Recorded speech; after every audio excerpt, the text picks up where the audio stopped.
Gulf war effect ನಿಂದ ರಾಜ್ಯದಲ್ಲಿ ಅವಾಂತರಗಳ ಸೆರೆಮಾಲೆಯೇ ಎದುರಾಗ್ತಾ ಇದೆ.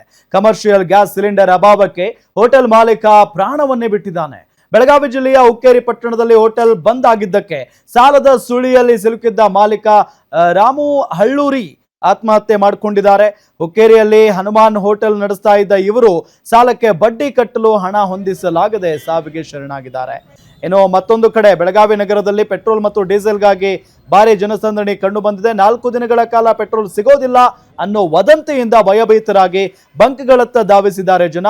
ಅಜಂ ನಗರ, ಕೊಲ್ಲಾಪುರ ಸರ್ಕಲ್, ನೆಹರು ನಗರ, ವೈಭವ್ ನಗರ ಮತ್ತು ಗಾಂಧಿನಗರದಂತಹ ಪ್ರಮುಖ ಬಂಕ್ಗಳಲ್ಲಿ ಪೆಟ್ರೋಲ್ ಡೀಸೆಲ್ಗೆ ಮುಗಿಬಿದ್ದಿದ್ದಾರೆ. ಇನ್ನು ಕ್ಯೂ ನಿಂತಿದ್ದಾಗ ಕಾರಿಗೆ ಯುವಕರ ಬೈಕ್ ಟಚ್ ಆಗಿದ್ದಕ್ಕೆ ಗಲಾಟೆನೇ ನಡೆದು ಹೋಗಿದೆ. ರಾಮದೇವ್ ಹೋಟೆಲ್ ಬಳಿ ಶೆಲ್ ಪೆಟ್ರೋಲ್ ಬಂಕ್ನಲ್ಲಿ ಯುವಕರ ನಡುವೆ ಹೊಡೆದಾಟ ಆಗಿದೆ.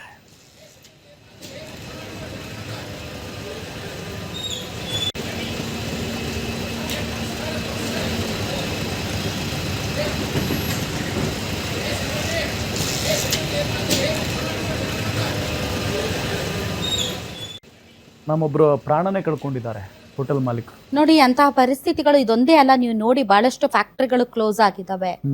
ಹೌದು, ಬಹಳಷ್ಟು ಕಾರ್ಮಿಕರು ಮನೆಯಲ್ಲಿದ್ದಾರೆ.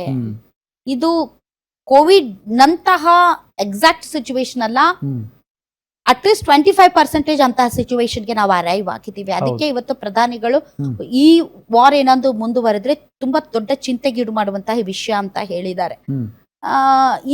ಇವತ್ತು ನೋಡಿ, ಸಾಲ ಸುಳಿಗೆ ಸಿಲುಕಿ ಹೋಟೆಲ್ ಕ್ಲೋಸ್ ಆಗಿದೆ, ಸಾಲ ಕಟ್ಟಕ್ಕಾಗ್ತಾ ಇಲ್ಲ. ಬಹಳಷ್ಟು ಜನ, ನಿಮ್ಗೆ ಗೊತ್ತಿಲ್ಲ ರಾಮ್, ದಿನದ ಬಡ್ಡಿ, ವಾರಕ್ಕೆ ಬಡ್ಡಿ, ತಿಂಗಳಿಗೆ ಬಡ್ಡಿ 10,000 ಇಸ್ಕೊಳ್ಳೋದಂತೆ ವಾರಕ್ಕೆ. ಅವರು 2,000 ಹಿಡ್ಕೊಂಡು ಕೊಡೋದು 8,000 ರೂಪಾಯಿ. ವಾರ ಆದ್ಮೇಲೆ ನೀವು ಮತ್ತೆ 10,000 ರೂಪಾಯಿ ಕೊಡ್ಬೇಕು ಅವರಿಗೆ.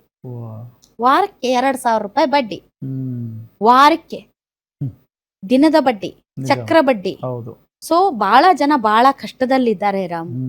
ಬಹಳ ಚೆನ್ನಾಗಿರೋರು, ದುಡ್ಡು ಕಾಸು ಇರೋರು, ಶ್ರೀಮಂತರು, ಅವ್ರಿಗೆ ಇದು ತುಂಬಾ ದೊಡ್ಡ ವಿಷಯ ಆಗೋದಿಲ್ಲ. ಅವತ್ತು ದುಡ್ದು ಅವತ್ತು ತಿನ್ನೋರ್ಗೆ ಅದ್ರ ಕಷ್ಟ ಏನಂತ ಗೊತ್ತು. ಹಾಗಾಗಿ ಮಿತವ್ಯಯ ಇರಲಿ, ಪೋಲ್ ಮಾಡಬೇಡಿ, ಅನಾವಶ್ಯಕ ಖರ್ಚುಗಳನ್ನ ಮಾಡಬೇಡಿ.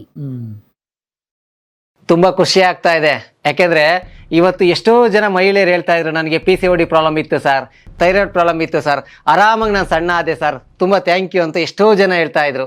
ನಿಮಗೆ PCOD ಪ್ರಾಬ್ಲಮ್ ಇರಲಿ, ಥೈರಾಯ್ಡ್ ಪ್ರಾಬ್ಲಮ್ ಇರಲಿ, 100% ನೀವು ಸಣ್ಣ ಆಗಬೇಕು, ಆರೋಗ್ಯದಲ್ಲೂ ಸಮೇತ ತುಂಬಾ ಚೇತರಿಕೆ ಆಗಬೇಕು ಅಂದರೆ ಪ್ರತಿದಿನ ನಮ್ಮ ಜೀನಿ ಸ್ಲಿಮ್ನ ಯೂಸ್ ಮಾಡಿ.